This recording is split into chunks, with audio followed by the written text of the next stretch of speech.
Here's one way to think about journalism. It's a business driven by supply and demand. People want news, analysis, narratives, whatever. You form a publication that delivers and cater to what readers want. Your bottom line is the bottom line. Your dharma, as it were, is to your shareholders. Principles matter only to the extent that principles are in demand. You gotta be rational, you gotta stay solvent. That's one way of looking at it. But there are other impulses that can drive journalists. You can say that truth matters, especially in these polarized and complex times, and that searching for the truth has a value of its own. You can be driven by the urge to tell stories about the world that would otherwise be lost in the din. You can tell yourself that the world is often shaped by what we know of it, and therefore it is important to seek out the full picture. And you may believe that enough people share this view for it to be worthwhile, for the bottom line also to be taken care of. As you would have guessed, I believe in this second school of thought. I believe we don't always have to follow our audiences and second guess what the political masters of this country may want.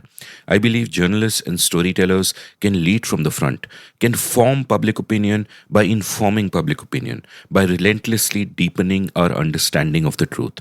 I admire a handful of people committed to this quest. One of them is my guest today. Welcome to The Seen and the Unseen, our weekly podcast on economics, politics, and behavioral science. Please welcome your host, Amit Verma. Welcome to The Seen and the Unseen. My guest today is Barkha Dutt, a fearless and pioneering television journalist who's seen it all. She's been at the front line of wars, terrorist attacks, and pandemics. While others sit at home and pontificate or signal their virtue or wisdom on social media, Barkha goes out there and reports. She started in NDTV and after more than 2 decades there has ended up forming Mojo Story, an indie outfit that is breaking new ground on YouTube. Her coverage of the pandemic over the last 16 months has been incredible. I enjoyed chatting with Barkha and we spoke not just about journalism, the media, Indian politics and society, but also about her own self. How she has grown, what she has learned, how she now looks at the world and her place in it. She also has some great advice for young people who may be trying to figure out who they are and what they want to do.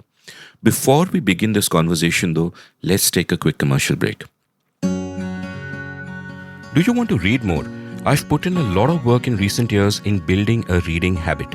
This means that I read more books, but I also read more long-form articles and essays. There's a world of knowledge available through the internet, but the problem we all face is, how do we navigate this knowledge? How do we know what to read? How do we put the right incentives in place? Well, I discovered one way. A couple of friends of mine run this awesome company called CTQ Compounds at ctqcompounds.com, which aims to help people up-level themselves by reading more. A few months ago, I signed up for one of their programs called The Daily Reader.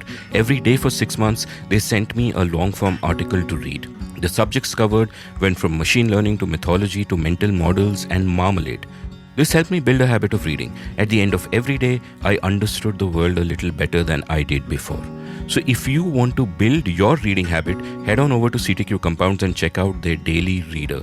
New batches start every month. They also have a great program called Future Stack, which helps you stay up to date with ideas, skills, and mental models that will help you stay relevant in the future. Future Stack batches start every Saturday. Also, check out their Social Capital Compound, which helps you master social media. What's more, you get a discount of a whopping 2,500 rupees, 2,500 if you use the discount code UNSEEN. So head on over to CTQ Compounds at ctqcompounds.com and use the code UNSEEN. Up-level yourself. Barkha, welcome to The Seen and the Unseen. Thank you, Amit. This has been a long time planning and I'm glad we're finally able to do it. I'm glad we're finally able to do it. And in fact, I felt guilty even asking you because for much of this time in the last few months, you were doing so much incredible journalism and going out there while very few others were. And I thought I should not impinge on your time. But we finally managed to make the time and it's a Sunday. Now, typically, I start by asking my guests about their childhood and how they grew up and all of that, which I will do for you also. But before that, I'm intrigued by what your routine must be. And I'm sure all your viewers also must be intrigued at what is your workflow. What do you do on a Sunday typically? Do you get time to relax? What's all that like? Like, where do you find your me space? First, thanks, Amit. And, it hasn't been just a few months. I was counting the other day. It's actually been 16 months of pretty much non-stop COVID coverage. There have been some other stories that I've turned my attention to, but otherwise this has been a singular obsession for 16 months now. Sundays now are difficult days for me. Before my father died, and my father died to COVID earlier this year, a few months ago, Sunday was the day that all of us gathered at the family house in a colony in Delhi called Chankpura Extension. It's the house I lived in till I was 40 years old. And I lived with my dad in that house. He continued to stay there. And Sunday was always family lunch with my father. And we continue to gather even after he's gone at the house for lunch. And unless, there's something catastrophic happening or I'm traveling in terms of work. And otherwise, that's it. I don't have the idea or the notion of a weekend. I work pretty much through most weekends. Other than the Sunday lunch, which is some sort of time out, my weekday and my weekend is not that distinct. But because I think my team does need more time off than I do, we do try and not do any show or broadcast on Sundays unless we're reporting and traveling. Fabulous. Let's travel back to your childhood now. We are almost the same age. I think you're just a couple of years older than me. I'm 49. How old are you? I'm 47. Okay. So pretty much the same, especially depends on your vantage point. If you're 21, then Barkha and I are exactly the same age. If you're 48, we are not the same age. That's right. What I find interesting when I chat with a guest of this vintage on the show is that we are the one generation that in a sense had to learn about the world twice. Like earlier we learnt about it, in the pre-internet days through whatever we could get hold of. It was a question of what was accessible to us. You and I think, had fairly privileged childhoods, access to books, all of that was there. But the world was, remarkably close to us relative to how it is today.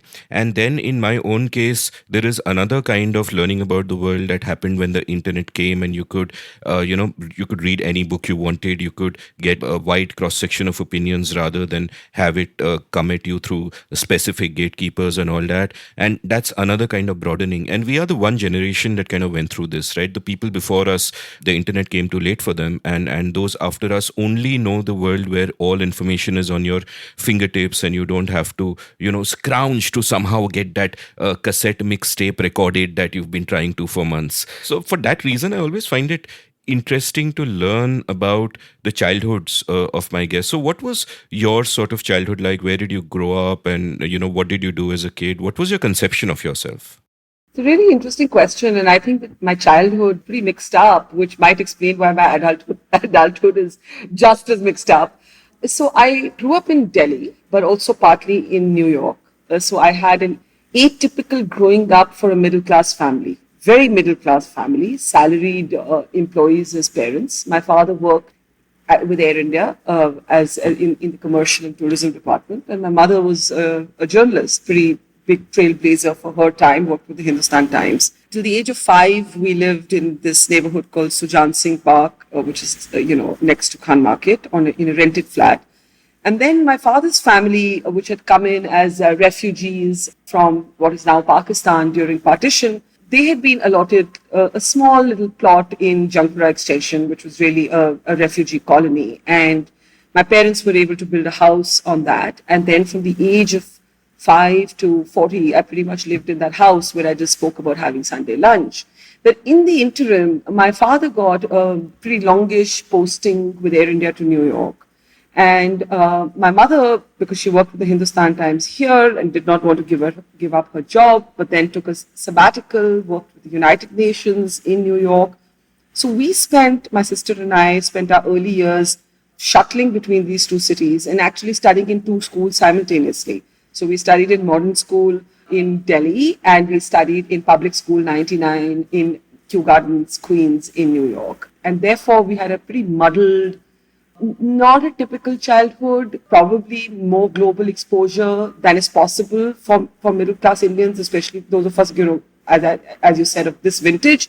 But equally, while in Delhi, still have very distinct memories of, the 1 rupee book from the colony library, such as it was, the camel guy who would come around, the guy who would come around with swings, and you'd pay them, and, you do those rides in front of your house. had a tire strung from a tree as the swing that you could step out and play on. So it was a strange mix of a very typical, ordinary, middle class home in terms of economics, but unconventional, at least for what my mother did for her time, and atypical for the global, somewhat westernized early exposure we had because of my father's posting. So I think there was a kind of a hodgepodge in the growing up. And do you think because of this kind of hodgepodgeness and this almost metaphorical fact of, being in two schools at the same time, did you feel that set you apart from the kids around you? For example, when you came back to India, that they looked at the world in a certain way and you had another layer to your understanding, not in a judgmental way that this is, of a good or a bad thing, but just that you see some things differently and, and your observations of them would have been partly from the outside and therefore kind of more interesting than just, one girl looking at another girl, but you've also got that extra layer there. So what did you feel when you looked around you at your friends, at India? Did it in any sense feel a constraint to be in Delhi after having lived in New York? What was that like? Well, I mean, now that I think of it, I think maybe I was always a little bit of a misfit. Like, I think I do today feel very much like a misfit. And when you ask me the question and I look back at my childhood, I think I was a misfit, not just because of this sort of bicultural upbringing, but also because of the way my personality was. And so before we come to what happened when I came back to Delhi, I grew up, if there's any other city I could even consider calling home after India, it's New York. But I grew up in a racist New York. I did not grow up in the New York that the world knows today as this all accepting, you can be whoever you want to. This was still the early 70s. There was still a lot of, a kind of white assertion. My mother, who used to wear saris and used to walk us to school and used to wear a bindi, was taunted. I have very distinct memories of kids running behind us and taunting her for her bindi and her sari, not being especially friendly with me at school. There wasn't that complete fitting in there. And I don't think that there was a complete fitting in here, which doesn't mean that I didn't have an easygoing personality, but I didn't always have a gregarious personality. And in fact, like my mother wrote a series of stories about a semi-fictionalized character named after me in a children's magazine called Target. And one of the stories that she wrote in this Barkha series was called Barkha and the People Tree. And it was about this girl who, on family holidays, when the cousins were all playing amongst themselves, would choose to sit under the people tree and have a conversation with the people tree instead of talking to the cousins. So when I think about it and I piece all of this together, maybe I was always a bit of a misfit. There was an interesting book which came out in the 90s, which was really controversial. It's a book called The Nurture Assumption by Judith Rich Harris, where she kind of argued against a myth that parents really form their children. She looked at different studies of twins who were separated at birth and so on and so forth. And her kind of conclusion, which was backed by the science and which was very sort of solid, was that kids, when they're growing up, are shaped more by their peers and their parents. Like, of course, they get their genes from their parents and all of that. I mean, it is what it is. But apart from that, they're shaped more by their peers. Now, in your case, you say that one, you were a bit of a misfit where you were people tree and all that, and maybe you were shaped by the people tree also. But at the same time, just looking at the bare biographical details, that your mother is a path-breaking journalist at a time where it was much harder for a woman to be a path-breaking journalist in India, and both her daughters have also gotten into journalism, which kind of seems to go against the normal kind of grain there. So if I were to ask you, what shaped you? Like, one, what was your conception of yourself as a teenager, for example? What did you want to become? What did you see yourself as? And two, what kind of shaped you? What were your big early influences in that sense, if you can, put your finger on it?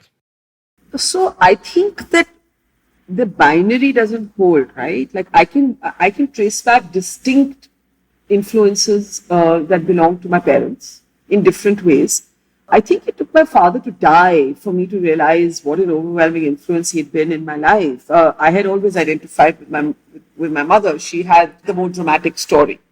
She had the story of being the first woman war correspondent of India. She had the story of being the rebel who walked into Hindustan Times and was told by the editor, well, if you want to be a woman journalist, we can send you to cover the flower shows. She had the story of the struggle, the rebellion, the fight, the gumption, the courage, and she died when I was really young, which also amplified her influence. And then it took my father to die for me to realize that actually he'd been my main parent just by the fact that he'd been around longer and for decades. And there were other values that I had drawn from him that maybe I hadn't even consciously realized. But it's equally true that I believe that who I am was also very formed in the ages between 18 and 20, where I went to college, the kind of friends I made, the kind of broad value system that took roots then. And it was not, in my case, it's unusual because I did not come from a typically conservative family in terms of values. So my peer values were not at odds with my familial values. And sometimes that happens. But for me, there was a sort of continuum that was possible. And so I do feel that if I'd studied elsewhere, my school shaped me in being this sort of tough nut and, extracurriculars and playing basketball and doing theater and doing all of that. But in terms of core values, I was shaped very much by my college and my parents. So I think for me, it was both. But in terms of the self-image, I don't know, I don't remember my self-image before my mother died, but I have this memory of being a nightmare daughter, extremely rebellious, extremely surly, broody. My mother used to call me Grumps even when she was alive because I was this broody child, thought too much and argued too much. And I think in my image of myself growing up, I was the ultimate rebel. I thought of myself as very rebellious. It's taken me to get into my 40s and almost 50 to kind of say that my life is actually pretty pedestrian and boring almost, like I think now. But when I was 13, 14, 15, I thought of myself as this grand rebel. That was my conception of myself. Wild child. I wanted to imagine myself to be a wild child. I'm horrified that you should describe your life as pedestrian. What about the rest of us then? You kind of alter your own standards, right? I guess that's what happens. You have a conception of your life. I would have loved to be, and I don't know why I didn't go that route, but I would have loved to be actually an international correspondent, traveling to like crazy parts of the world and reporting from the world. But at some point, and I'll always wonder if it was a fatal error, at some point after my postgrad at Columbia, I was like, I want to work in my country. That's the only place where I care about the news. And I came back. But, when I say my life is pedestrian, like I'm saying at the end of it, like what is so rebellious about what I do? Okay, there are certain things like I'll get into a car and I'll just sit in the car and go and cover COVID when very few other people will. I have a capacity for risk taking, but on a day-to-day basis, I live a pretty mundane life. I think, one of the themes that I have been thinking of in recent years, and that also relates to one's conception of oneself, is that one can define oneself or one can form one's conception of oneself by thinking about the things that we want to do. Or one can form it by thinking about the person we want to be. And I think just looking back when I was much younger, the mistake I perhaps made was forming that in terms of the things I want to do, that I want to do A, B, C, these are all my achievements which I want to be lauded for and blah, blah, blah. And as you kind of grow older, at least in my case, the realization came that that is a mistake. And one, of course, it is easy to rationalize it as a mistake because one hasn't managed to do most of them. But the other part of it is that that's not really a road to happiness. I think it's much more thinking about the kind of person that you want to be, focusing on the concrete details of everyday life rather than abstract goals and dreams and whatever. But they're not abstract, right? They're not abstract. Sorry, complete what you're saying and I'll respond. So, no, I was just leading up to one, has there been a sort of a evolution in that conception of yourself, perhaps along these lines, perhaps along different lines in your time? And what I was also intrigued by is where you said that there was no difference between the influences from your peer group and your familial influences because what held them together was this bedrock of values. So can you talk a little bit more about that? Because that seems to be more indicative of, who you are, rather than whether you were an international correspondent or a local reporter. I do try and persuade myself that work is not everything, but like for me, literally work is everything. right? And that is one of the things that makes me a misfit, because I literally, I may know one or two other people who think like me, and I've known them a long time. So, we were in a way shaped similarly. But my identity is totally tied up to my work. My sense of self is totally tied up to my work. My sense of purpose is totally tied up to my work, and my sense of happiness is totally tied into my work. So when people say work-life balance to me, I don't even begin to understand what it means, because I carry my work everywhere, and equally the reverse is true. We sometimes carry our home into our work, and we carry our work into our home. So I've never understood this millennial idea of work-life balance, but I literally am quite, I would say, unusual. Also, I've been told, I'm not trying to romanticize myself, but this is what I'm told, that I can work non-stop. I can just keep working. I, get off on it. I thrive on it. It keeps me occupied. It keeps me sane. It keeps me happy. It defines me. So I'm never tired. I might be tired and the damage shows in other ways, but I'm never consciously, I'm too tired to do this. So that's what I meant by saying that, you keep trying to talk yourself into, life is elsewhere. Oh, I wish I could also do this. Oh, I wish I could also do that. But actually, if you took away my work and you gave me all those other things, I'd be miserable. So that's the first thing. Then, in terms of core values, I'm not saying that how my father and mother thought and how my friends at St. Stephen's College thought is very similar. I'm sure had my mother in particular remained alive, she would have possibly, despite being the trailblazer, been a more conservative parent than my father turned out to be.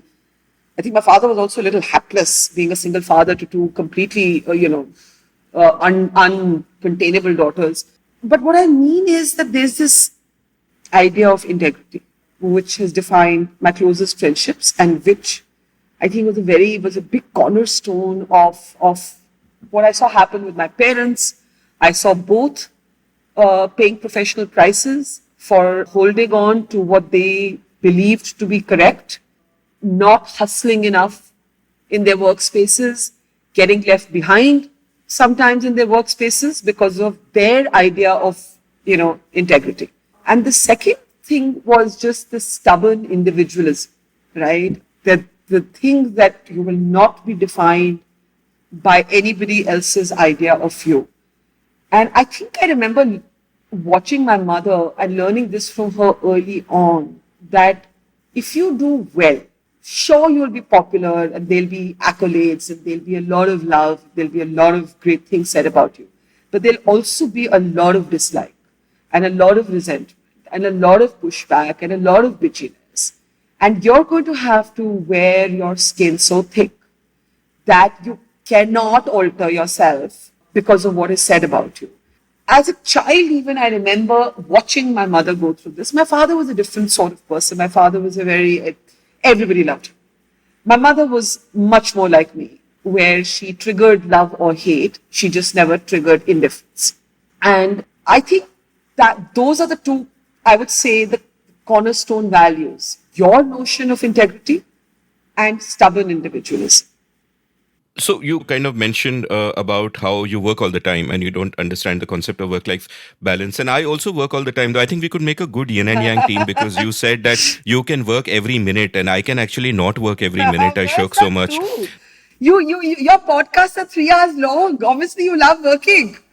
Well, I work for at least 3 hours every week. That much cannot be denied. But yeah, but it seems to me that one reason why both of us are like this, that we can, the lines blur, is that it's like that Venn diagram, right? Where there is a meeting point of what you love doing, what you're good at doing, and what people will pay you for doing. And wherever all three meet, that's what you should do. And that's what you are doing. And that's what I am kind of doing. And that's also what I tell young creators, that this Venn diagram becomes inevitable if you persevere at what you love. Because if you persevere at doing something that you love, iteration makes for excellence. Eventually you'll be good at it, and then eventually you'll get paid for it. So it's just a kind of a question of sticking to it. Now, speaking of conception of ourselves and all of that, we've kind of gone here and gone there and all of that. But the one thing that I'm interested in is When did you kind of decide to become a journalist? Because obviously having your mother as a role model at home must have been a really big deal. And what part of it rather, kind of excited you? Like, I think when I think of what you are really doing, one thing that you are doing, at least for us, for all the people who watch your work, is you are making sense of the world. That you're giving us more and more dots which we can connect and we can get a better picture of the world. And that's what you're doing. And that would be, as a fan, that would be my one line definition of it, and in a different way I try to do the same thing.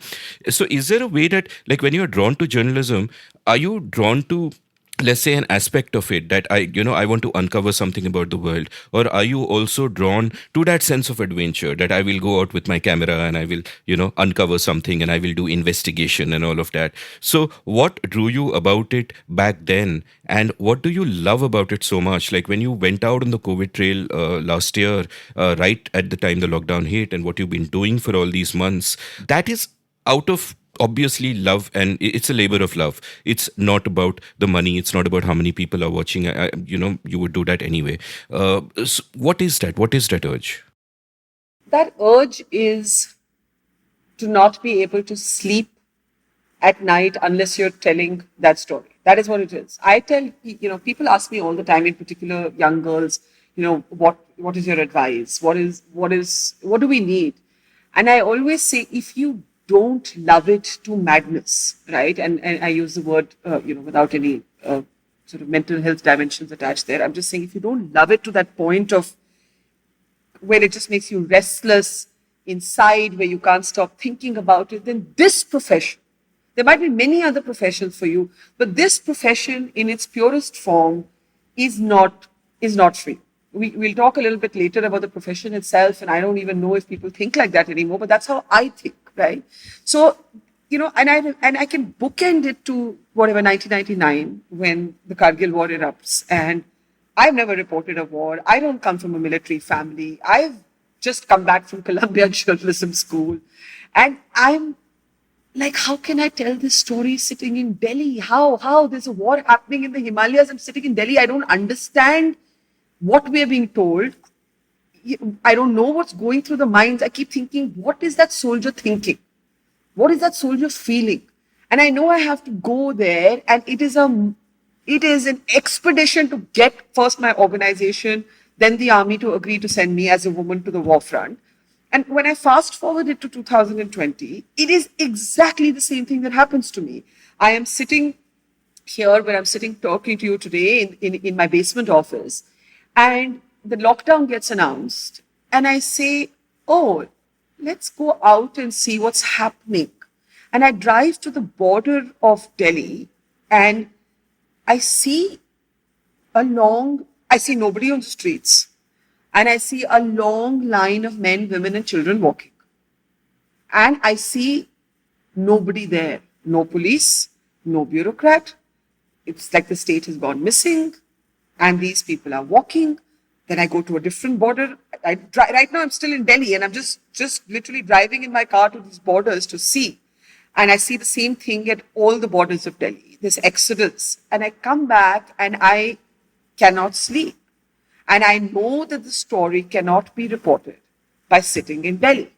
And so begins my, from within, almost, it is involuntary. It is almost involuntary. It is something that you feel so strongly that you know that you cannot tell this, you cannot uncover a particular truth. You cannot tell a particular story without actually being part of a certain kind of journey. I don't know if I want to call it something as lofty or self-important as uncovering the truth, but I do see the job or the role of a journalist, or sometimes I call myself a storyteller, because not all stories I tell necessarily have news value that day. But I do see myself as a bridge between situations and people, and where I feel that my readers or my viewers cannot travel to, cannot go to, cannot comprehend, I can be that conduit. And I also see myself as this kind of reflection board of which people's stories, problems, passions, emotions can bounce off. And, I can be that kind of white reflection board that they're bouncing off on. And it's just, if you had asked me in school, do you want to be a journalist? I would have said no. Because the rebellious part of me did not want to do what my mother did. Right? It seemed very boring. It seemed very predictable. It seemed like, oh, doctor ka bacha doctor, lawyer ka bacha lawyer, oh, journalist ka bacha journalist. It didn't seem cool in my head as a young kid to end up where your one of your parents is. And I trained to make movies, and my first master's degree was in film and television production. And I thought I'd make movies. It's just that I did not enjoy those 2 years. I found them too pretentious. I found them too precious. I found everybody thought that they were going to, be these poet philosophers who were going to come in and alter the universe. And I just, I didn't see myself as that. But I trained to be a film editor. I trained to be a sound mixer. My first job was as a television producer and not as a reporter. I wandered into reporting by accident. And then once I did it, I just loved it. I mean, it was love. I mean, it is the most intense emotion of all emotions that I have ever experienced in my adult life, is the love I feel when I'm out in the field reporting a story. There's nothing compares to it. No human being, no experience, no other emotion. And I guess that, for all the corroded dimensions to Indian media today, it's still something I love. I still love it in the way that I did when I was 22. Wow. So, did you actually see yourself then as a filmmaker, or did you hang out with all these people wanting to be the Indian Goda and say that, no, not for me? And I mean, if I'd had one more class on jump cuts and profundity and oh God, I just couldn't do that whole, I almost switched off watching movies because I was so miserable with that sort of worthiness, that worthiness. That I don't have that worthiness. I think one of the reasons, I mean, we know that the right wing doesn't especially like me, but one of the reasons that there are sections of the left, I think that despise me just as much, is that I just am not able to feel, I'm not able to feel an ideological worthiness about, I feel I have my values. There are things that I feel strongly about, and I will fight to the end about those, right? But I find it very difficult to be affiliated to a thought, to a ism, to a, and one of the things that puts me off, and I'm sure there are people who think that I think of myself as worthy, and we can't control other people's perceptions of us, but I am put off by worthiness, the sense that we are so deep, we are so artistic, we are so creative. So, so to that extent, and I remember when we were at Jamia, people used to smoke in class. And imagine they used to think that this was cool. And the teacher used to smoke and the students used to smoke. And I never used to smoke. And I was made to feel like I was like this bore, right? And so it was all this sort of, gold flick creativity, if you will. And I just was a misfit. I was a total misfit. And I think that's when I knew that I just can't be, I'm not artsy enough for this, whatever artsy means. This isn't happening for me. But I thought when I started it, that is what I wanted to do, that I wanted to make movies. And I enjoyed much more the technical part of it. I enjoyed learning. Even today, it's painful for me sometimes to watch Netflix because I can tell where a shot ends and another shot begins because my eye is trained to see it. I can understand sound. I've done sound mixing in the days when you carried a Nagra, whatever thing around and separately picked up audio. And who does any of that anymore? But I trained to do that, right? I used to mix sound in the NDTV studio where I started. So I like the technical stuff. I found that quite magical. But I couldn't be this clubby, creative, we are the artists unite person. I just couldn't be that. You spoke of worthiness, and immediately I thought of modern social media, and in a sense that image you just painted of from Jamia in the early 90s, great metaphor for social media today, that there is a class and students are smoking and the professor is smoking and they're all oblivious of the toxicity of the smoke. Completely. So, and I remember once you tweeted something about how we all contain multitudes. And I think that is what we have, I mean, if you want to be creative, let's go back and read our Walt Whitman, because the point is that we are not any one thought or any one person or any one ism. And the pressure of dogma is the most suffocating, it's the most suffocating thing today. So, and that's why I pretty early on in this conversation identified myself as a misfit, because I do not fit. There's not a single ism that I fully relate to. I identify as a feminist. Let me hasten to say that there are two isms. If you ask me, I don't shrug off all isms. Who are you? Are you a feminist? Yes, I don't blink. I've answered yes to that question since I was 16, and I'll answer yes to it today. But I might have a notion of feminism that is at loggerheads with a 25-year-old or a 55-year-old or even someone my own age. And that's what I mean by not fully fitting into any ism. I love the way you said 25 and 55 as if you are just in between. I'm closer to the 55 at 49, but yes. Yeah, no, that happens to me also. It takes time to adjust sometimes to Because we how forget, old. right? We forget. Yeah. In my mind, like with this, like I can't even believe I'm 49. Yeah, we are Yeah. still young. The world is out ahead of us. Yeah, exactly. And all of that, the Whitman quote of containing multitudes has almost become a cliche on my show, and I keep invoking it. And I think it's necessary to invoke that sentiment because a lot of the politics that we see, especially in the polarized spaces online, are based on pigeonholing people, on reducing people to one thing or the other. That, oh, you are a cishet white male, or oh, you are a Muslim and therefore anti-national or whatever. And it comes from both the right and the left, which is why I react so viscerally to all kinds of identity politics, whether people are bhakts or wokes, because I just think that, the world is far more complex. To reduce people to just one aspect of their identity Absolutely. becomes a problem. Let's go back to journalism in the sense that when I look back on those times, and obviously we've already discussed how the influences coming in are not so many. Today, I can go online and all the best journalism in the world is out there in front of me, and some of it from India, thanks to people like you. But back in the day, you don't really have that. So, like you've kind of formed your values of who you are. But how does one form values of what good journalism is? What is your conception of good journalism? Like in the little time that I spent in journalism in the aughties, I found that most mainstream journalists around me, this is in the context of sport because I was a sports journalist when I was doing it as a profession, were completely out of sync. Like that's not the kind of stuff that you would teach or you would want people to do. So when you go there, what is your conception of journalism? How much of it comes from the people you are working with, who are your seniors, who are guiding you, and over time, how does that conception evolve? So again, I would not be typical because of growing up as the daughter of my mother, and because I actually had a reference point of her stories and her daredevilry and her courage and her ferocity in a way. Like I think by osmosis, a little bit of it I was able to imbibe as reference points that a story is sacred. Like that's one of the things I learned from her, not your ideology. And I'm segueing a bit because it relates to what we were discussing about polarizations. But just to give you a recent example, the farmers' protest when it was taking place, I spotted one day online a video of a Sikh man at a barricade arguing very politely and effectively with the police. And I had no idea who the man was.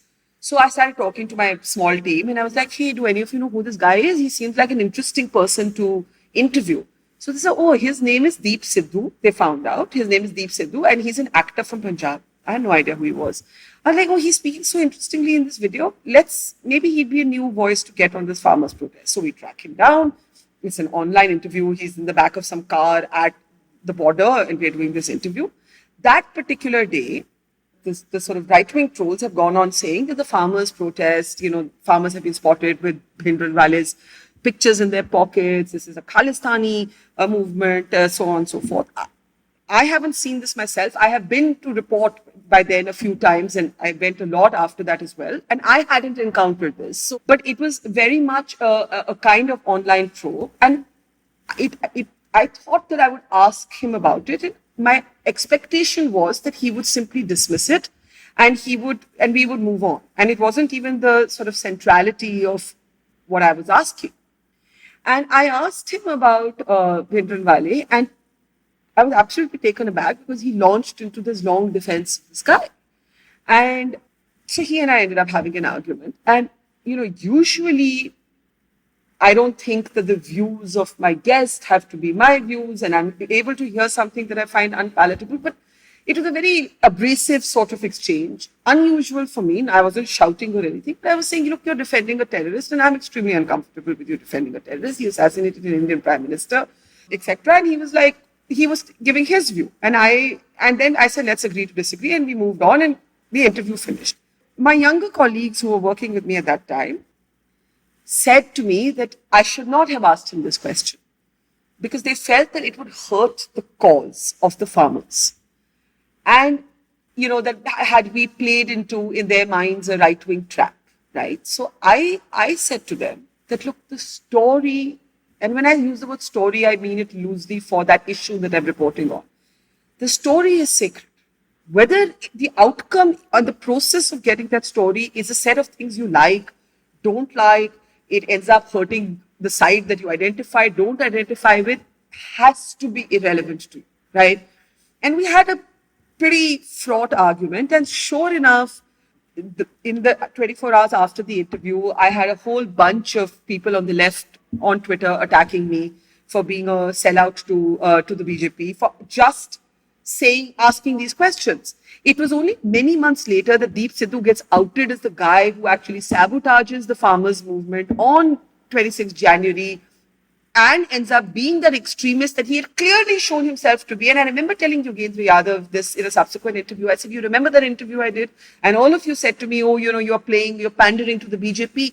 If you had just flushed out this guy then, because he had indicated who he was. Now, I bring this up because there is such an ideological filter that we put on the process of reporting today, right? I learned from my mother that you pursue the story, not the outcome. The outcome is not relevant to you, right? It has to be the process. You have to contribute with the process. So when I am walking with migrant workers, I find it bizarre, the number of people who ask me, why didn't you give them a ride in your car? I mean, I can explain to everybody that in my Maruti Ertiga, 4 people fit along with my clothes at the back. But that is not the point. My role is not to ferry one family, then a second, then a third. I can't do it anyway. If I could at some humanitarian personal level, I did, but that's not my professional role. My professional role is to tell that story and hope that that story will lead to the policy change by which they will no longer be working, right? So for me, the first value is that the story is sacred. And I know what you'll say, and I take that point, that ways of looking, editing, who you interview, what your camera angle is, visual grammar, they're all subjective. Yes. But over so many years, I've done so many stories where the outcome has not been one that I like, but I still believe the story to be sacred, right? So, for example, in 2019, I came back and I told every single person I knew that Modi was going to sweep the election. And because everywhere I went, I found people who said, aur kaun hai? And I remember writing a column saying it's the aur kaun hai election. And none of my liberal friends was willing to believe me. Not one of them was willing to believe me. Today, I tell them that it's my sense from doing travels across India that people are very sorrowful, but they're not enraged. And therefore, I don't think that there will be a political consequence for the mismanagement of the pandemic. And the mismanagement is acute. And I've never minced my words in calling it out. But nobody wants to hear this. So when we put these filters of our own preferred outcomes on the process of telling a story, it is very problematic. So my value above all values is the story is sacred. And the second old-fashioned value that I have is that you do not force a person to talk. By which I mean, yes, it's easy to caricature, even all of us as Mike chasers or whatever, Mike chasers or whatever we call. I have chased a few cars in my younger age, and mostly in funny moments, like mostly when there be police barricades around them and you're not being allowed to get in. So it's more actually trying to break the barricade than to force the person to talk. But I believe that I'm not comfortable with sting operations. I'm not comfortable with hidden cameras. I'm not comfortable. I'm just not comfortable with covert ops reportage, right? I think that your reporting should be able to get a person to come on camera or find some other way to tell that story. The agency belongs to the person whose story you're telling. Yes, it's complicated when you're trying to do an expose, but find a way to do it without doing stings and, hidden camera ops. Just uncomfortable with them. I'm not saying I've never been associated with a story that's used it. I'm just saying that I'm deeply uncomfortable with it and that the story is secret. The outcome can't decide what story you tell. Yeah, I completely agree with you on both these points. And some thoughts emerge. For example, just thinking aloud on why stories matter so much and why stories can get the kind of responses that they do. Like back in back in the good old years, we sound like two such old people now, at least I do. I know. Yeah. So back in the good old years, if I had thought about this, I would have thought that stories matter because they explain more about, they show more of the world to us, and therefore they matter for that reason. But today they, invoke such harsh reactions because people have formed narratives for themselves of how the world works, and they want your story to either confirm that simplistic narrative, or you are therefore an enemy, which is why someone like you is always getting attacked on Twitter by one side or the other, or both at the same time, because nuance is not acceptable. Either your story confirms a narrative or it doesn't, and either you're kind of with them or you're sort of not. Now, what I hold and what I think to some extent I have discovered through doing the podcast is that these are vocal minorities. So you have vocal minorities who are part of these echo chambers, who are also signaling within their echo chambers to raise their status, who are smoking in the class in Jamia, as it were, to go back to the metaphor. But there is a silent majority out there which gets what you do, which wants depth, which wants nuance, which appreciates that good faith effort. And I would imagine that someone like you would probably get a greater sense of that silent majority because you are interacting with many more people in the real world and in the road, and not just in the screen matches of Twitter. So what would your reaction be? That's such a great point, because I always say that, when a lot of people ask me, hey, don't you get, destabilized when you're attacked like this on Twitter? And I'm like, of course, like sometimes it can be hurtful, sometimes it can be enraging, but it's not my experience of the world. It genuinely isn't. My experience of the world is actually more positive than negative. In terms of the reaction that I receive, I meet students all the time. I meet old people all the time. For me, the loveliest thing is people talk to me like they know me. Like just complete strangers will have full conversations with me about their lives, like just completely intimate details. And it's the loveliest thing. And it was reinforced for me actually through these COVID travels. I have seen so much kindness in these times. So much generosity from people, and the people can be famous film stars and sports people, and they can be like just somebody I meet at even on Twitter, like even people off Twitter have sent me messages saying, do you need a place to sleep? Do you need food? I mean, I remember in the first wave, so the second wave was logistically easier and emotionally just ravaging. And the first wave was a logistical nightmare because there was no place to sleep, no food to eat. Dhabas were not open. You couldn't get a samosa or a glass of water. And you had to, for me to find places to stay, I had to keep calling up district magistrates, getting permission for some hotels or some guest house or something. And I was often staying in someone knew someone in a house, in a room, in Kota. I remember we stayed in some student hostel. In some other place, we stayed in some khet. One night we spent in the car. I mean, it was crazy. But because people saw this, they sent food, they sent clothes. My shoes broke, and the number of people who just wanted to give me shoes. And there was somebody I didn't know, and she's become a friend today. She lives in Mumbai, and she was like, I can see that you're out of clothes. Can I run a wash for you? I mean, she just randomly, complete stranger, ran a laundry wash for me, said, how many days has it been since you've eaten a home-cooked meal? It was COVID, first wave. Nobody was ready to invite anybody. She said, I don't care. You come home.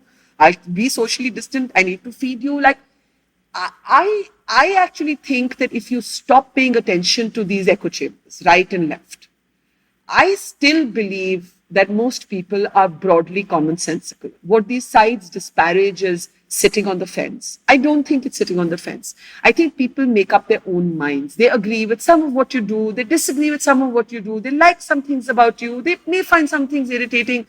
That's life. I mean, which people do we know about whom we like everything? Right? So I don't know anybody whom I like all the time. So I think if you are liked 75% of the time, that's a great score. And my experience of life is I am liked, even loved 75% of the time among the people I meet. And so I have trained myself to not get distracted by these very vocal, very voluble, this sort of ideologues coming at me from often both sides.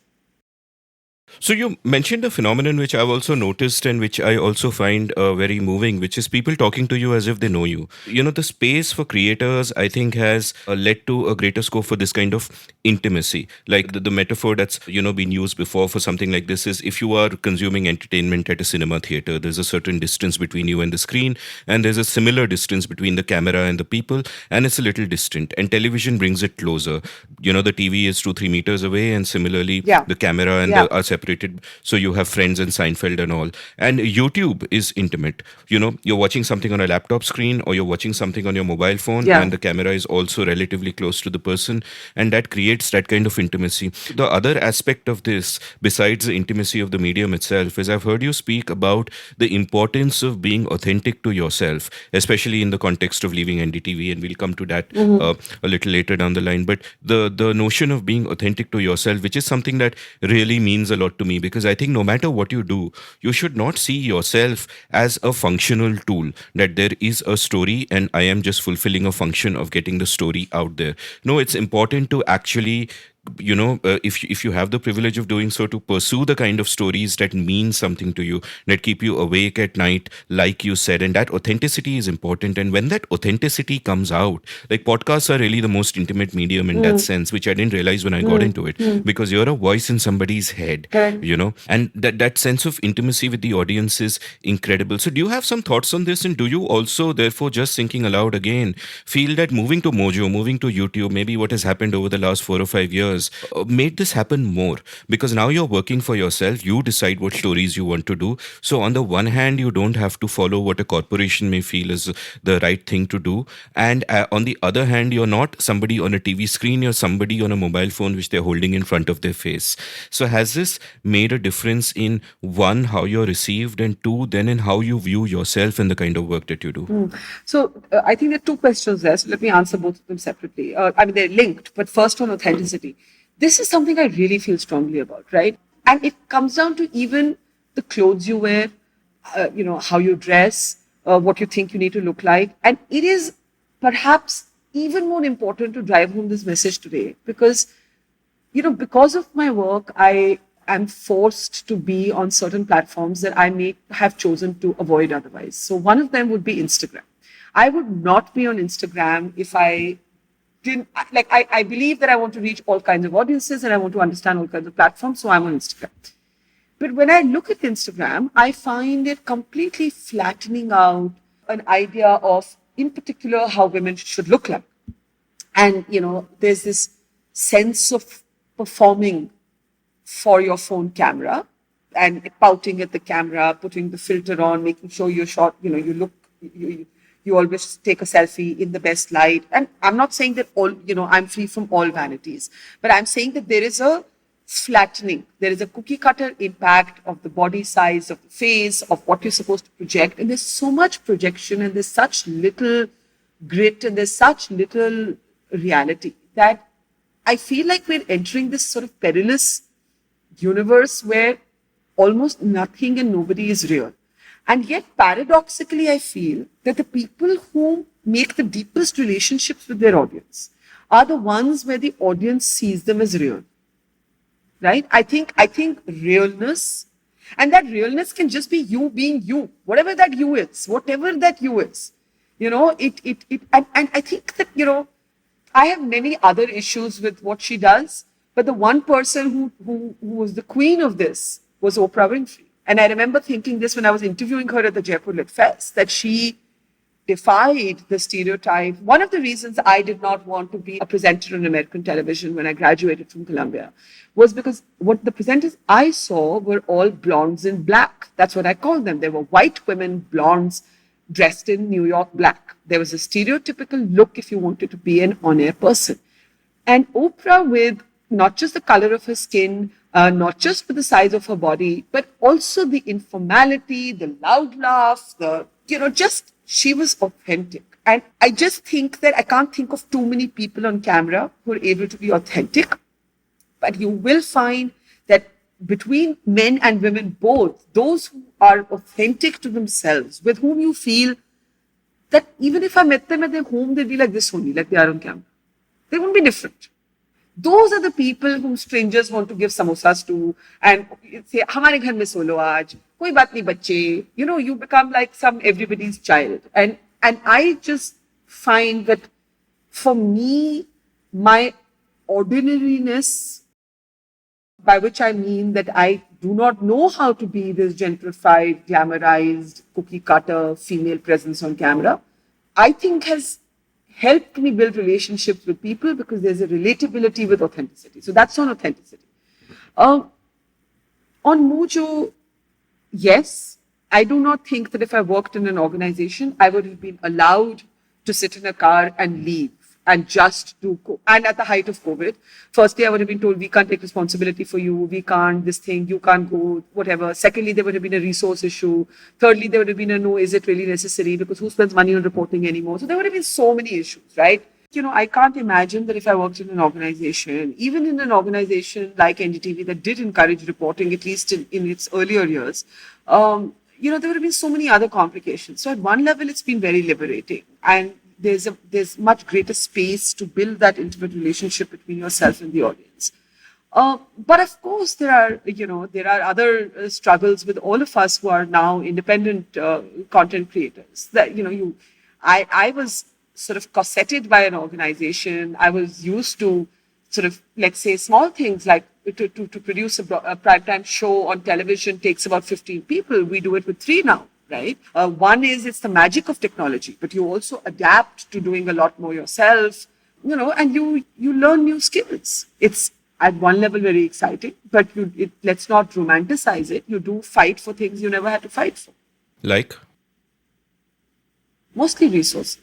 Yeah. Mostly resources. I mean, not, and especially when you're at building stage, right? So like for me, it's ironic, but like these toughest 16 months of my life, it's probably been the toughest story I've reported on, more than war, more than conflict, because of its one length, how long it's lasted, 2, not being able to identify where the danger will necessarily come from, and therefore having no mechanisms to really protect yourself. 3, facing some colossal personal loss in the middle of it all. So for many reasons, it's been probably my toughest assignment. And yet it's been so rewarding in terms of how quickly we were able to reflect in our audience size. We started at about in October of 2019. At that time, my YouTube channel, which was just like this parking lot, I did nothing with it, had, I think, 80,000 subscribers. And, we're at 630,000 today. And it's all been through COVID. It's just been for our work. Nothing else, not one.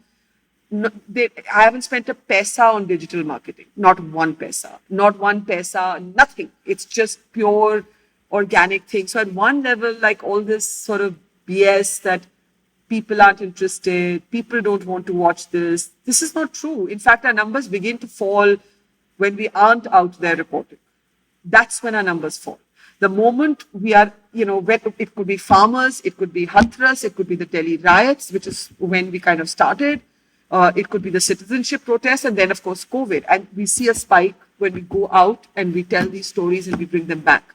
It's in peacetime that actually we find it very difficult to grow our numbers. Yeah, so before we get back to your personal journey, and I keep making these digressions, so apologies. But before we get back to that, I'm also struck by a strand that came up when you were earlier giving your two-part answer, and the second part of that was where you spoke about your ethic in terms of approaching the people that you do stories with. That you don't like sting journalism, for example, and neither do I, because I think that the means are never justified by the end. That even your means should be above board and should respect consent and all that. So there, I agree with you. Now, my question is about how one approaches the people that one is doing a story with, especially if it is at a traumatic time. For example, on your Instagram page, I came across this lovely poem by Warsan Shire. I hope that's how her name is pronounced. Yes, And it's yes, called What yeah. Happened Yesterday Afternoon. And I'll just read out the first few lines because I love them so much. What happened yesterday afternoon, Warsan Shire? They set my aunt's house on fire. I cried the way women on TV do, folding at the middle like a 5 pound note. I called the boy who used to love me, tried to okay my voice. I said hello. He said, Varsan, what's wrong? What's happened? Stop quote. And the poem continues, and it's just beautiful. And this is a dilemma, right? This is a dilemma for anyone. And this is not just a dilemma in terms of journalism, it's a dilemma just in terms of life. That to what extent are you treating people as a means to an end instead of relating to them as people itself? How do you approach that? And I guess this is a sort of career wide thing for you that and I know obviously that consent will be paramount for you, that you're not thrusting mics in the face of people at a cremation ground. It's only people who are willing to speak to you and all of that. But how do you approach this? How hard is it? And sometimes at a fraught emotional time like reporting during COVID on any given day must be, because it's just so hellish. How do you approach it? So, my first encounter with this debate around consent during tragedy oddly came during the 26/11 terror strikes, when a certain class of viewers, and I emphasize the word class quite knowingly, was extremely angry with me for interviewing, and I wasn't the only one doing it, but as oftentimes happens with me, I become somehow emblematic of a media discussion. Why were we talking to people outside those hotels when their families were inside? And what was strange, and I remember writing about it later, is that I had reported on n number of terror strikes, but mostly in those terror strikes, it was poor people who were killed or injured or maimed, and their families would speak and the audience never complained. But this was a PLU audience, a people like us audience. And for the audience, it was too close to the bone, and they were extremely uncomfortable, extremely angry, and they were extremely argumentative about why is this necessary? You people are vultures, you people are feasting off tragedy, and all the rest of it. But I would always say, and I continue to say that even today, I remember interviewing a husband whose wife was inside the Taj. And he said he wanted to do the interview because maybe she was watching TV. Maybe she was watching TV. There was somebody else who wanted something else. What I have found, and the reason I'm bringing this up, is that as uncomfortable as some parts of our audience may get with the rawness of tragic moments, of difficult moments, especially of moments that you think could also be your story one day, I find that most people want to tell their story. Most people I have ever met in life, there are some people who will say, please, turn the camera off, go away. Please go away. And you go away. Mostly, my way is to gently ask, would you like to talk? And I would say 8.5 times out of 10, the answer is yes.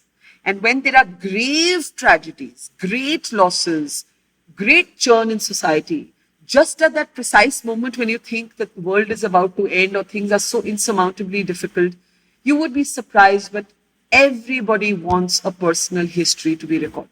Nobody wants to die or lose somebody as a mere statistic.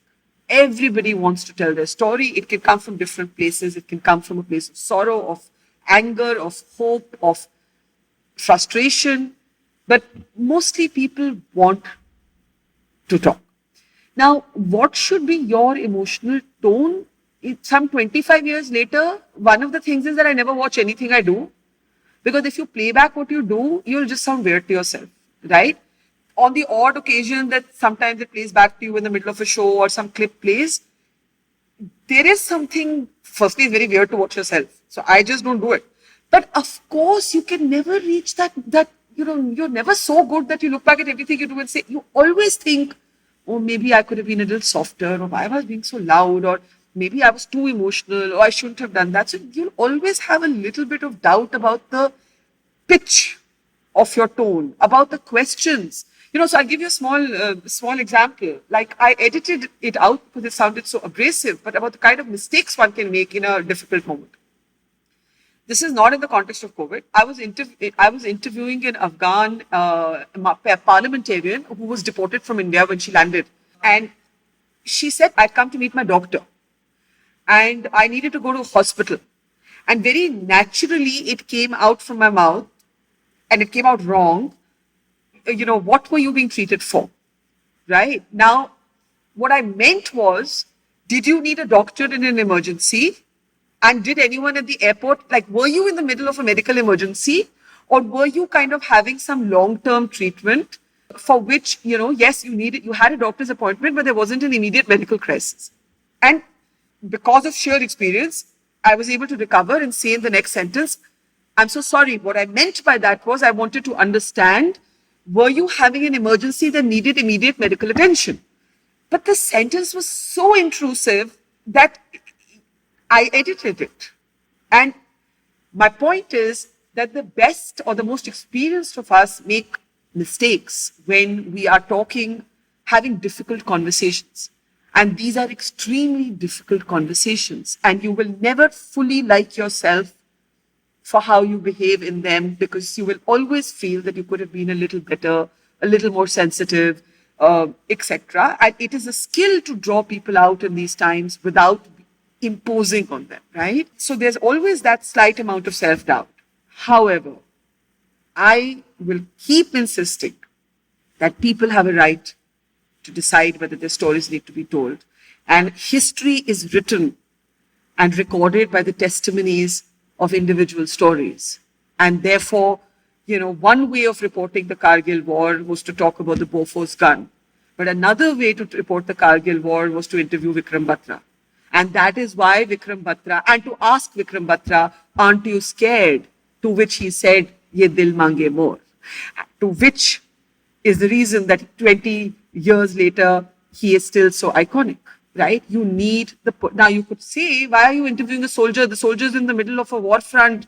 Is this the time to ask him, aren't you scared? In today's age, the same audience that celebrates Vikram Batra for that interview would shit on me for asking that question. Right? Or sections of that audience. And that's the hypocrisy and the kind of short-sightedness that has entered our media discourse. I think people must have the right to decide whether they want to tell their stories. And none of us can judge that. People have the right to say yes or no. And if they say yes, they have the right to tell their stories. I mean, obviously a war will come with its own compunctions on how much a soldier can say and how much you can ask. I don't mean to simplify the example, but just broadly speaking. Yeah, I mean, it's ultimately all about consent. And if the person telling the story has consented, then it's kind of silly to blame you for asking the question. The other thing that I feel is that as long as you're not being intrusive, it's necessary to just keep asking, no matter how banal it feels, because you never know what might emerge. Like, I was very moved by the story you did during COVID of this 9-year-old in Bhiwandi who was, getting on a bus to go to Azamgarh, and you asked him, what does the COVID virus mean to you? And he said, iska matlab hai ki mujhe bhuka rehna padta hai. It means that I don't get anything to eat. Yes. And that's also such a great moment of show don't tell, because you ask a question about a virus, but that one answer just reveals so much about society and about, just so much in that one sentence, which just becomes a standout moment like that.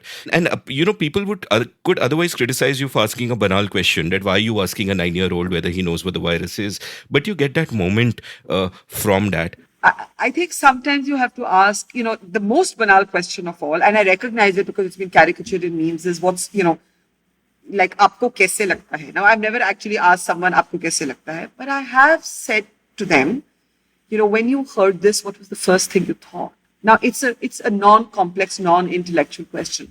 But people need simple prompts to open up right? People don't want to write a PhD thesis or whatever. There's a child getting onto a bus, right? I'm just asking him, do you know what the virus is? It's completely organic.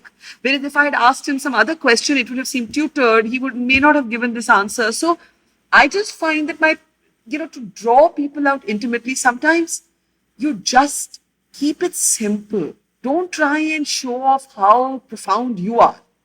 Too many of us make that error of, wanting it to be about how much we know, so as to not appear banal. And I understand that. I understand that there's a pressure that you don't want to be an also ran. We all feel that pressure. You want to somehow be distinct. And if you're asking these simple questions, you don't feel distinct because you feel like even a intern would ask the same question. Like, I'm sure, like, maybe there's a part of you that thinks that, right? Like, it's kids starting out would also be, but it's many different skills.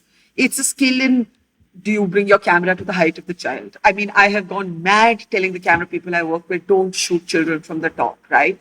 Do you kneel down to the height of the child?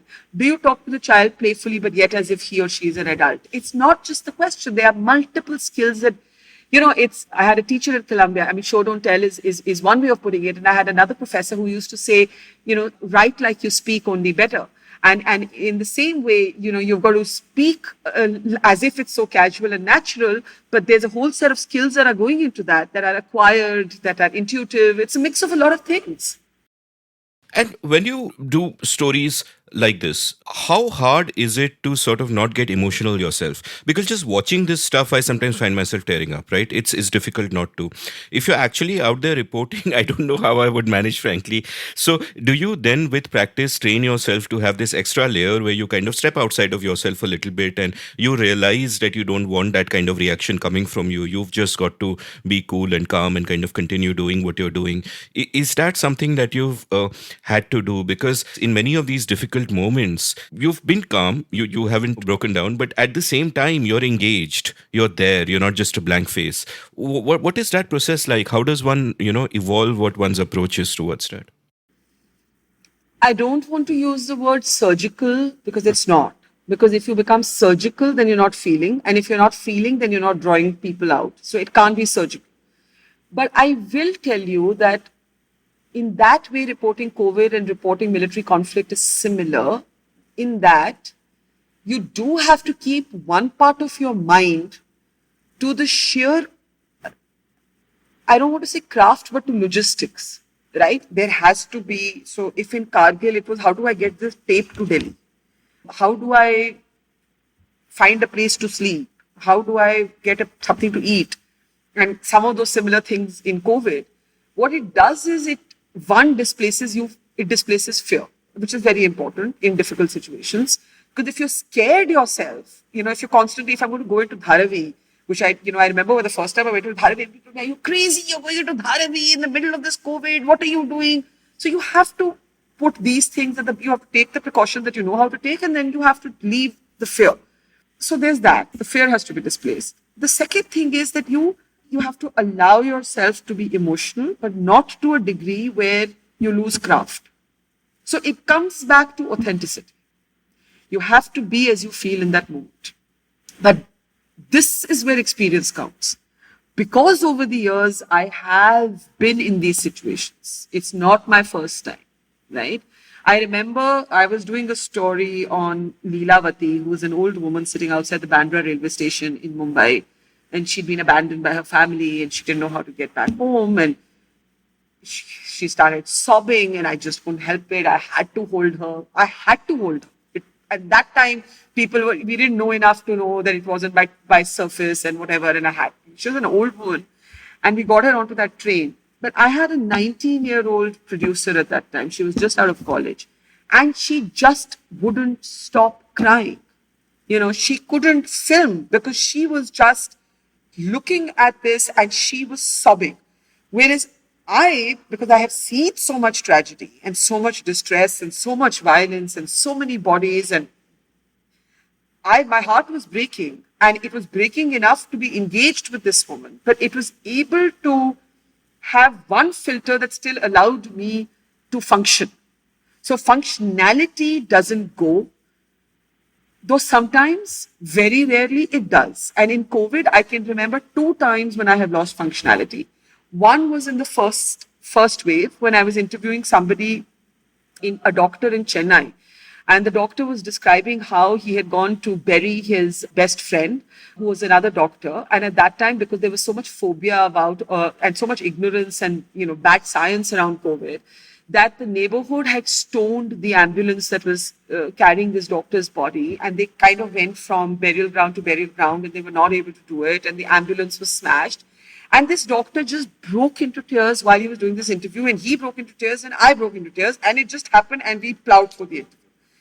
And the second time was I was doing this series on how hundreds of government school teachers in Uttar Pradesh had died because they were sent into enforced election duty. And actually, of all the mistakes that have taken place by the government and other bodies during COVID, I feel the strongest about this because in every other case, whether it's electioneering or Kumbh Mela or whatever other Eid celebrations or funeral processions, there was a certain amount of choice that was exercised. It could be ill-informed choice, but it was choice.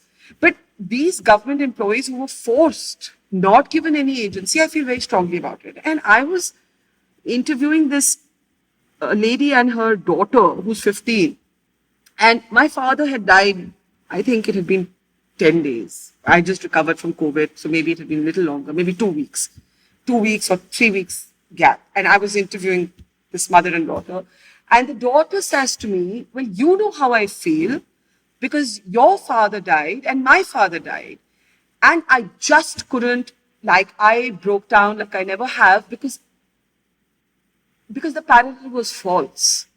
Because my father, whatever my pain is, and I told her that my father was not forced into a situation where he couldn't say no. He did not get COVID because his choice was taken away. Your father got COVID and died because his choice was taken away, right? So just that she, even in that loss, saw it the same way without rancor was very painful. But largely, I would say that it's something internal. It's a threshold.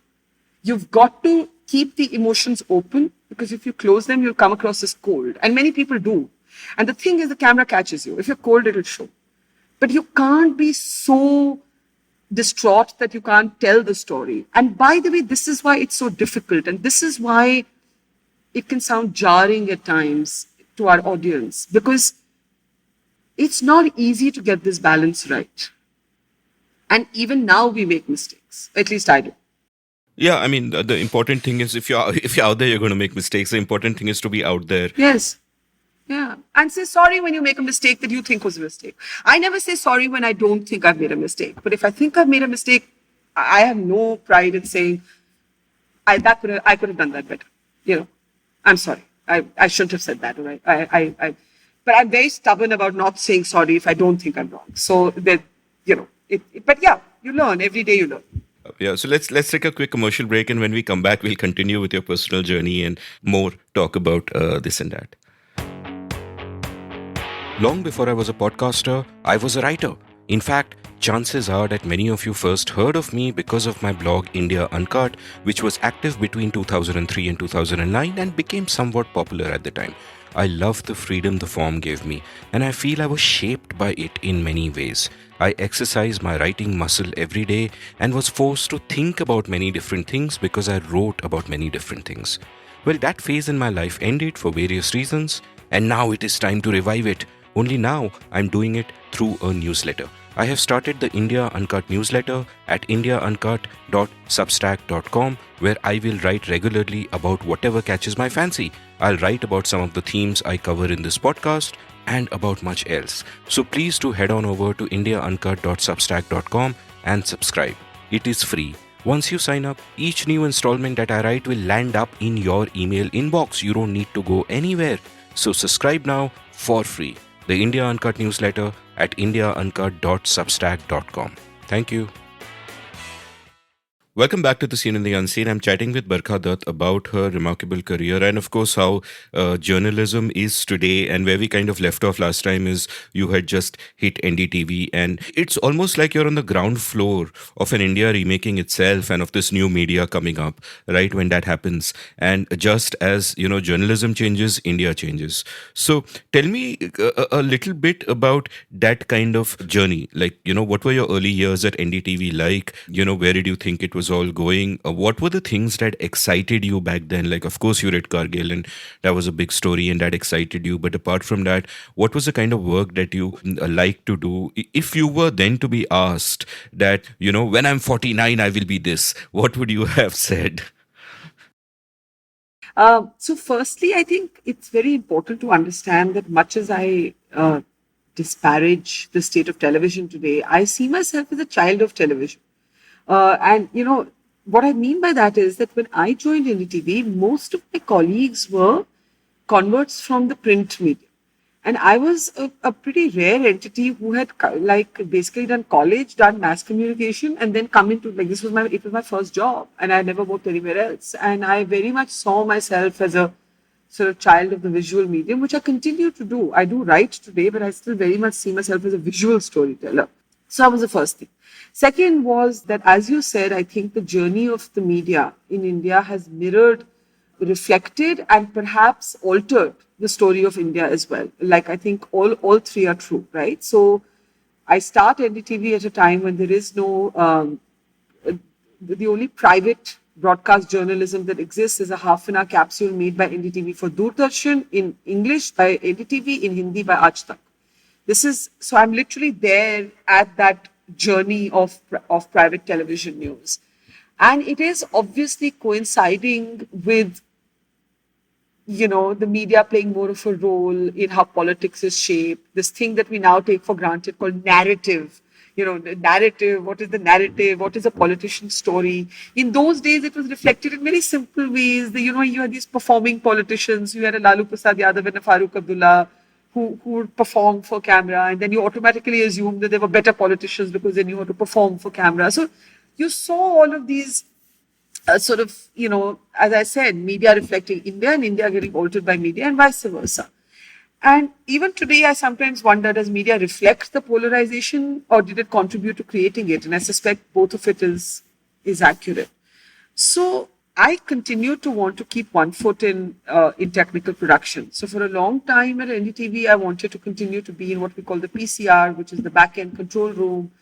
I wanted to rotate roles in that. I did sound mixing. I learned how to edit. I learned how to edit in Jamia. I continue to be able to edit my own stories.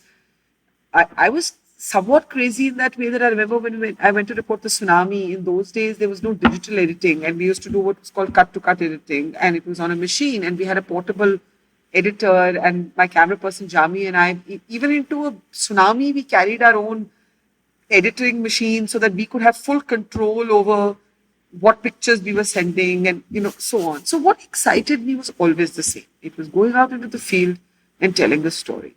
And I know so many people asked me during COVID, oh, is this Barkha 2.0? And I was like, no, it's actually Barkha 1.0. I forgot that this is what I love. This is what I love. And yes, of course, I can't be out every day. So there are days in the middle when I'll be behind a desk. But I don't like being behind a desk, and I didn't sign up to be a journalist to be behind a desk. Amongst my earliest and most well-established stories, most significant stories, Kargil is well-established, but one that is lesser known is in terms of how much it impacted me, and also as a story that really altered India, was the gang rape of a woman called Bhavri Devi. And now I was this 20-something, fresh out of this liberal cocoon of St. Stephen's College and the worthiness of Jamia Millia. If you had asked me about my feminism, it was very borrowed from the West. I had read all my Germaine Greers and Gloria Steinens and all the rest of that, right?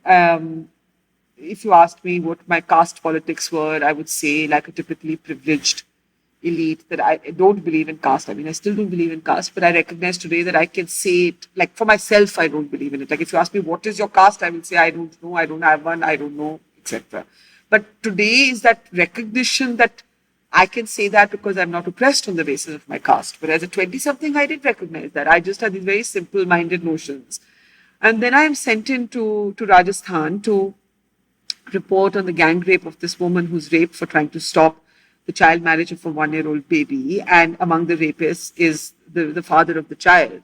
And she's still fighting her case. It's been forever, like 25, almost 25 years.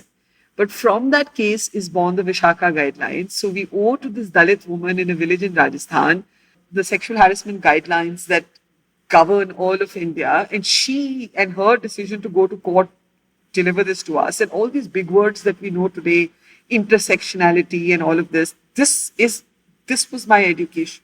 This was my education. And this is when I discovered that, you'd asked me early, is it the adventure? Is it telling, being that bridge?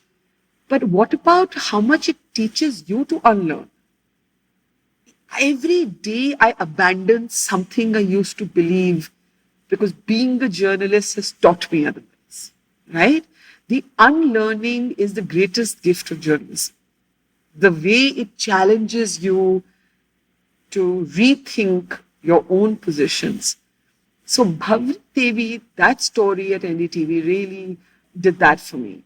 What was NDTV like? Look, we were very young, all of us. And NDTV was a very benevolent, encouraging, almost parental environment. It was very easy to be a beloved, bright, sometimes errant child in that environment. And that is what it was like. And the tensions began as they do even in families when the child grows up and develops a personality of their own that is no longer necessarily the best fit for the way the family has been used to bringing up the child. Right? So, of course, those early years were very heady, and they were heady for a number of reasons. I think there was genuinely a belief that we were all going to be storytellers. It was the glory days of television, not in the ki wo kitne achhe din the, but in the resources available to be able to go out and tell a story, travel budgets, the emphasis on pictures, not sort of the reductionist talking heads driven sort of journalism, very sort of starry-eyed about journalism will change the world, all of that, right? I mean, they were just very, very intense, exciting, educative years. And being a first-generation television journalist, I always believed in the medium. I didn't disparage the medium like so many people who were in it and disparaged it, which I never understood. I was like, if you hate it, why are you here? Right? I mean, my disillusionment with it came much later. Like, I think in the beginning, I mostly just loved it. And how much of the disillusionment has to do with content and how much with form? For example, as the years go by, as politics intervenes more and more and the media landscape changes, there are pressures on what kind of content you can put out there and what kind of content you can't. But at the same time, in terms of form, also, did you feel that you were evolving beyond those cliched tropes? Like you mentioned, talking heads on television, or there are even those talk shows like you used to host We the People, where I was a guest 3 or 4 times I remember back that. in the 80s, where Smriti Irani got angry at me backstage because on your show, I think you had asked me, do you believe in sacred cows? In the context of, there was a show on the national anthem and flag and all that. You asked me, do you believe in sacred cows? And my answer was, the only kind of the sacred cow I believe in is a divine steak on my plate. And Smriti didn't take nicely to that. But, to kind of get back to the question, was that also a factor that in terms of form, you wanted to expand a little bit, that you found that these particular forms are constricting, and in fact some of them have become caricatures of themselves, like talking heads on TV, and you'll have like 15 windows on a Republic TV screen? So I have to say that the form was definitely a big part of the ennui for me, but I have to acknowledge my own culpability in it as well, right? In the sense that what I mean by that is that I don't know that anyone, even my worst critic, would ever call me lazy, but I feel I grew lazy. Right? I feel that. When I put a lens on myself and I do my own appraisal, for someone who has the energy to work all the time, it is not clear to me how I slipped into that space where I became an anchor. I never wanted to be an anchor. I only ever wanted to be a reporter. And I would keep telling all these young people who would come to NDTV and, they'd all want to be, supposedly want to be me or be like me. And I would be like, but all I want to be is a reporter and all of you want to be anchors. But I now understand that organizations had made anchors superior to reporters in what they were paid, in the time slots they got, in the attention they got from the organization, in the attention they got from the public, in the people that magazines chose to do profiles on, and all of that. So everybody wanted to be an anchor. And I think the form definitely started to bore me, but I started maybe in a phase in my life, there would still be breakout moments. Something would happen and I would take off. And that never stopped for me. As long as I was, in TV and even today, it never stopped. But the proportion of time I was spending reporting and the proportion of time I was spending in the studio changed. And I was spending way too much time in the studio. And some of it was budget cuts and, channels not wanting to spend that kind of money anymore. But some of it was, I guess, me. I mean, I that's why I'm saying I grew lazy. Like, that's what ennui is, right? Like, you know it to be stale, but you're kind of drifting along in that staleness. I mean, in the end, my parting with NDTV was not amicable. But if I were to be today with the benefit of, I'm calm and it's all good, and I look at it calmly, I think the mistake I made was that I should have left a lot earlier when things were still decent, they were still friendly, they were still pretty good. But I had clearly outgrown both the organization, not in a bad way. I just outgrown it. I was just that old familiar misfit, and the formats were boring for me, and I needed to go out there much quicker than I did. And for someone who's quite adventurous, the fact that I remained in the same job for some 18 years, 20 years, I mean, I don't know, I've now lost count of how many years, but that in itself is so counterintuitive. And so I should have done that a lot earlier. That was a mistake. And it soured things. I think it soured things at both ends. And that's the disaffection with the form and also growing out of the organization. But in terms of content, do you feel that there was pressure there? Like you've spoken about, how you were censored at one point at NDTV and you didn't like that. And do you feel that the imperatives for journalists in terms of the kind of stories that they choose to tell was changing in ways that were not palatable to you? Look, maybe I recognize today because I'm calmer that there is no completely free newsroom. That if we think there is in today's India, I don't think that newsroom exists.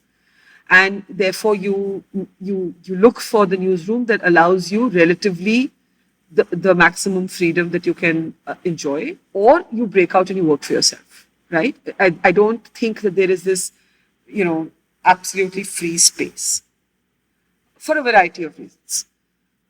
But what happened with NDTV and me, I think, was a lot of different things. So I've told you about the form. I told you about the misfit. I think growing up and becoming your own person, suddenly it's not the same easy fit, and you clash on a number of things. But certainly there were one or two stories that had been I want to say censored, but they were not fully blacked out initially. They were argued against. Parts of them were thrown out. Parts of them had to be argued through. I mean, I remember when there was this whole focus, for example, on Narendra Modi's that suit, when Rahul Gandhi had said "Suit Boot ki Sarkar," till it made its way to Parliament. NDTV didn't think we should report it because it was not their style to. It's his clothes. Why are we commenting on them? And I felt that it was a legitimate story, but till it actually entered Parliament, we were not given the go-ahead to report it. There was another story around Robert Vadra, and that took a little bit of argument and jousting to get through. And then finally, the surgical strikes happen after the Uri terror attack. And I am at the international border doing what I love, being in the field, and I'm looking at the consequences of what's happened at the border. And I get a call from the news desk from a colleague in Delhi saying that, hey, listen, this whole thing has become quite politicized because the Congress is now saying to the BJP, we've also done these surgical strikes and Chidambaram's giving these interviews. So can you get us an interview? Because he's not agreeing to, our people in Delhi have tried, they haven't managed. So I called Chidambaram, who I obviously, just by virtue of having been around so long, one knows most of these people now. And by the way, also in the BJP, it's not only in the Congress. And then I called him and he said, where are you? I said, I'm at the border. He said, I'm not going to do an interview with you while you're at the border. So when you get back to Delhi, you give me a call. So I came back to Delhi. I called him. We did an absolutely anodyne, in my opinion, boring, unremarkable 10-minute or 15-minute, I don't remember, interview. And in which he repeated the same thing, that the BJP is politicizing the surgical strikes, etc. And this is not on. There are posters of it in UP and something basically. I think Parikar was the defense minister, if I remember correctly. Why are there posters of the defense minister? Why is he saying this? I actually thought it was a highly forgettable interview. The news desk has wanted me to do it. I handed it over, and it was supposed to air in full in my show that night. I had done the interview in the morning. And I got a call basically telling me that, you can't run this interview. Sorry, but you can't run this interview. And I was like, why can't I run this interview? And they said, no, because, it's politicizing the surgical strikes, and this is the moment for us to stand by our army. So I said that, I said, one, that I don't think it's an anti-army interview at all. It's an anti-politics. In fact, it's a pro-army interview in that sense. And I said, to what extent will we apply this policy? Because the story has clearly entered the phase of politics. So if we don't run Chidambaram, tomorrow if the BJP says something, we won't be able to run the BJP. And how many people will we stop? So this argument to and fro went on. And I said, well, I have to inform Chidambaram that his interview is not coming. So what should I say? Say we have decided to withhold it for this reason. So I texted Mr. Chidambaram and I said, I'm really sorry, but the interview will not be running, and it's a decision taken right at the top. It's above my pay grade. And they believe that this is a politicization of the military strikes. They don't want to report on. I was flying to New York that night. I just written a book and I was going for some book event. And then I saw that Amit Shah was holding some press conference and Rahul Gandhi was holding some press conference. And so my colleague called me and said, you're going to have to sort this out with the Roys, because how are we going to cover this story if you're no longer covering politics or what politicians are saying? I said, how can I sort it out? Like, I'm just following instructions here. The next morning, the Indian Express had a front page story on the fact that Chidambaram's interview had been dropped, given to them by Chidambaram. I think Chidambaram had said that the anchor sent me this message saying that it was a decision above her pay grade. I was at this event in New York where Shashi Tharoor was on the panel, and he asked me about it, and I had to repeat it and say, it's above my pay grade. He said, do you agree with it? I said, of course I would agree with it. No journalist would agree with it, but it's not a decision that was in my hands. What could I say? That was what I thought was the appropriate thing to say, trying to be civil, remain loyal to the organization, but at the same time say, as a journalist, I'm uncomfortable with what happened. And then the last sort of crazy development in this story was that there was an internal email that was sent out, which basically said that we will not be reporting any political proclamations around this because we will not be taking a position against the military. And somehow they felt that it was the same thing. And that email leaked, and The Wire published that email. And I don't know if they thought that I had leaked that email. I don't know what they actually thought, or that I was not organizationally loyal in defending that decision when I was asked about it externally. But from there onwards, it was a really steep downhill. I just started feeling uncomfortable. They seemed upset. I was upset. And, I was a consultant by then, and because I always had it at the back of my mind that I want to do something of my own. And my contract was up for renewal in maybe a month or 2 months from that time. And basically, when it came up for renewal, they said to me that, you have too many arguments about the news. And so therefore, we don't think that you should be in the daily news space with us, but we'd love for you to continue to do We the People and another weekend show. And I said that I have not done anything wrong. I have stood up for a story that I believe in, and I'm being punished for an interview that I was asked to do by the organization. And so if you feel that I'm not, if I'm too opinionated for the news space in this organization, I don't want to be in it. And so that is how that relationship basically came to a very, very volatile end. And of course, after that, for me, the real shock was to discover that, let's say you descriptively agreed that I was among India's top 10 journalists, let's say, hypothetically. I found that every promoter of other channels met with me very nicely. 3 of them offered me detailed contracts and then withdrew them. And it was hell of a journey to discover that you could have been more than decent journalist giving your life to journalism. And basically, no, you actually could not get an alternative opening. And at first, I thought it was something to do with the BJP, because there was a suggestion that Mr. Modi doesn't like Barkha, so maybe the promoters are scared. It didn't fully add up, because NDTV still existed and the BJP didn't love NDTV. There were other one or two people, not too many. And then I started thinking that maybe it was just some peers in newsrooms who didn't, who were like, there was a moment of Schadenfreude. I don't know. And then there was the disastrous experiment with that Tiranga, Mr. Kapil Sibal back channel. And then finally I was like, what am I even doing? I just need to be doing my own thing. I need to give up this crazy, even my heart is not in it. I'd outgrown TV even while I was in it. And I just needed to have the courage to find my own sort of path. And then that's how, here I am, and Mojo was born and built and still being built. And there was a lot of learning. I mean, for me, it was like at the top of my career, I basically went back to the start line again. And it's fine, it's life. But it teaches you a lot about yourself, about the profession, about the fraternity, about the medium, about your country. So there's been a lot of learning in that.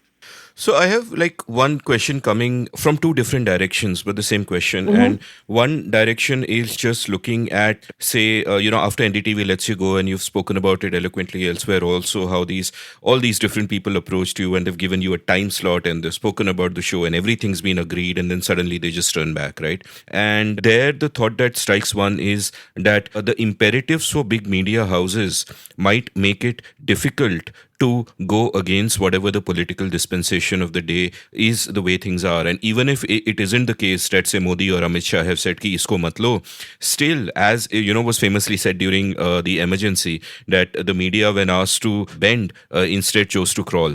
And it's kind of a similar thing, that preemptively these people just decide ki panga nahi lene ka hai, isko nahi lene ka hai, and they kind of do that. And the first part of the question that emerges from there is that, therefore, can there be an independent future for big media? Because every media house will also have interests elsewhere. You'll have a newspaper, but you'll have a chemical factory. Chemical factory pe IT raid ho gaya, so that's kind of the end of that, and that's the way the incentives go, and it's very difficult to fight against that. And therefore, all the people that you see kind of fighting against that today are the brave independent establishments like the Scrolls and Wires and what you do, where they just don't have so much leverage. Of course, they can pack you up and put you in jail on whatever charge, but you're presumably too small for that. So that's one angle I'm coming from. The other angle I'm coming from is that big media, just because of technology and the way people discover content and filter content and consume content, has become redundant anyway. You don't need those particular gatekeepers. You don't need those particular platforms as a way of bringing creators and audiences together, or of being the middleman through who the revenue comes.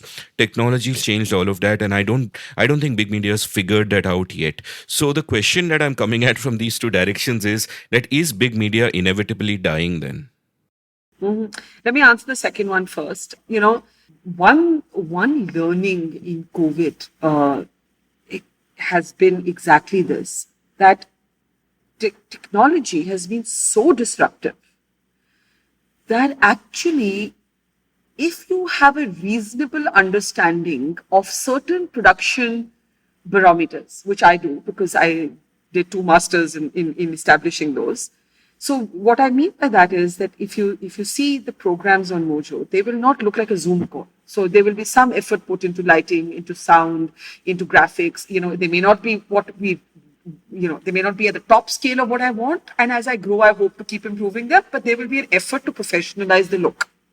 But as I told you, what used to take 15 people to make an hour of live streaming is now done by 3 people. I have even done shows where sometimes, it's been a Sunday like the one I'm talking to you on. Suddenly I have to